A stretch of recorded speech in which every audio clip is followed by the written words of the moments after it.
In an effort to increase students' achievements through an efficient and effective education system, several regional education officers and other relevant stakeholders gathered today to begin a 5-day policy formulation workshop. Details in this report. Minister of Education Dr. NICOLETTE said this workshop will allow the ministry to set clear objectives to be achieved. This, she said, will be in terms of equity, quality and access to services offered by the ministry.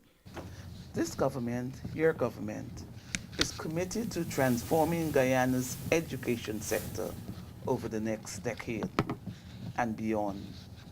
Our goal and purpose of the education system is to equip our students holistically to allow them to succeed in the 21st century amidst the opportunities and the challenges that this new era presents.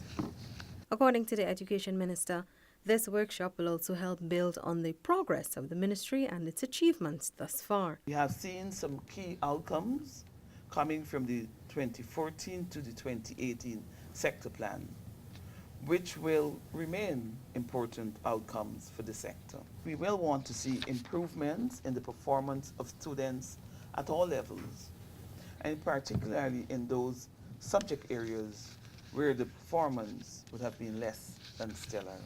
UNICEF representative Sylvie Foyer noted the exercise highlights the importance of the need to reshape the education system going forward, especially with the introduction of the oil and gas industry.